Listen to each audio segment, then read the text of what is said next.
Bueno, menos mal que tiene que ver con normativa y ética. En los primeros años de la realidad virtual siempre hemos estado experimentando para ver qué es lo que logramos hacer con la tecnología. Y cada proyecto estableció sus propias reglas éticas, pero ya es una realidad y ahora está formando parte de la vida. Y en los próximos años, de repente, 1 a 2 años, millones de personas van a establecer sus opiniones duraderas en cuanto a qué es el periodismo en realidad virtual. Así que esta es una conversación que se tiene que tener. Cuando hablamos de las imágenes, sabemos que una imagen puede ser del evento en sí o puede ser la impresión de un artista de un evento o un comentario. Pero esas cosas se pueden integrar en una presentación de realidad virtual. Sí, se comienza en la realidad, pero siempre hay esa tentación de la licencia artística y algunos argumentan que es necesario. Y compartir ese poder, uno se entrega tanto a la realidad, eso puede generar ciertas opiniones muy fuertes, ya sean sociales o políticas, muchas veces que cuadre con lo que buscamos. Y uno de los productores está diciendo esto. Riot, por ejemplo, dice, te enseño lo que está sucediendo en el mundo y qué puedes hacer al respecto. Entonces esa es la primera pregunta. ¿Va a haber el espacio en nuestro mercado para la objetividad? ¿O esta producción periodística va a convertirse en una herramienta de persuasión para que donen, para que firmen peticiones o para que se integren a un movimiento? Yo creo que podemos incluir todo, pero uno tiene que ser muy transparente en cuanto a qué es lo que quieren lograr. La segunda pregunta es, ¿cuán real deben ser las imágenes? Esta es una presentación por AP, donde presentamos un suite de ultra lujo. Esto es 100% real. Comparen esto con otros proyectos. Este es por El Economista, tratando de recrear un museo que se destruyó en Mosul, Irak. Reconstruyeron el museo, sala por sala, usando CGI, y luego lo llenaron con los objetos, bueno, más o menos los originales. Tuvieron que recrearlos en 3 dimensiones utilizando fotos que habían sacado los turistas. ¿Qué uso más bello? Recrear algo que se había destruido, pero las fotos venían de distintos ángulos, siempre en 2 dimensiones. Así que, aunque los objetos de 3 dimensiones se ven auténticos, reconocemos que no son lo suficientemente allegados a la realidad que tengan un valor arqueológico. Este es el grupo de Jamie Emblematic de una explosión en Siria, también utilizando las imágenes de un video de 2 dimensiones. Pero hubo una verificación de esto, no era utilizando adivinanza, se verificó con otras fotos. Pero tenemos que reconocer que no todos van a ser tan detallistas como Emblematic. Y si parte de la imagen es sencillamente, adivinar, van a tener que dar eso a conocer. Les importará darlo a conocer. ¿Y qué es lo que tienen que divulgar? Posiblemente dicen, esto es una recreación en base a una narrativa real. O de repente empiezan a divulgar esta información en otra forma. Esto es lo que vimos ayer y un poquito de hoy en cuanto a un incidente de violencia interfamiliar que acabó con un asesinato y un suicidio. Hay mucha discusión en cuanto a quién estaba dónde, qué ropa llevaban puesta. Eso es con una precisión increíble. Pero, ¿qué en cuanto a las expresiones en los rostros?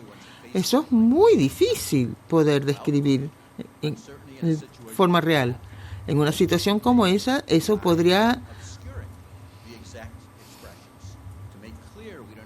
podría impartirse obstruyendo los rostros para que nadie supiese exactamente lo que estaba sucediendo.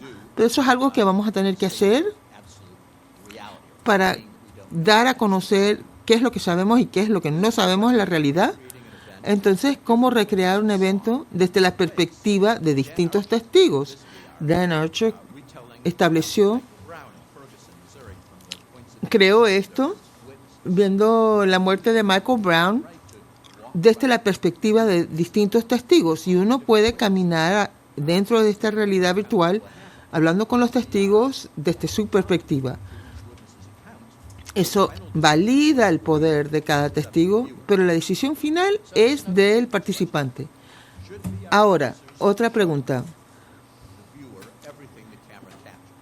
¿Debemos de verdad incluir todo lo que captura una cámara? Estos son los cadáveres de niños migrantes que estuvieron en la orilla del mar hace 3 meses. Entonces, si uno quisiera evitar los rostros de los niños, pudiesen haberlo hecho. Pero una cámara de realidad virtual lo ve todo. Antes se decía, uno nunca debe manipular el contenido de una foto. Eso debe aplicarse a una situación como esta. Esa situación la vimos en otra situación menos trágica cuando estuvimos recreando ese apartamento de lujo. Habían tantos espejos que la cámara siempre aparecía. Digamos, saquémoslo en forma electrónica. Los baños de los hoteles no suelen tener una cámara, pero la integridad de la imagen es bastante sagrada en nuestra organización, así que la dejamos tal cual. ¿Y qué? En cuanto al trauma, este es un reportaje en cuanto a la condición 1, en cuanto al sufrimiento que tienen los cerdos en una finca de fábrica. Y si uno tiene que entrar en el matadero con todos los sonidos y todo lo que se ve, puede ser una experiencia bastante negativa. Después de ver esta producción, una vez una mujer dijo, dejé de comer carne y me convertí en vegetariana.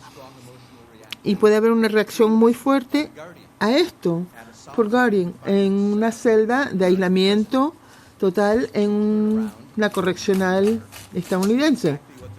Uno ve lo que ve el reo. Esta celda, nada con que distraerse, puede estar a solas por días, semanas.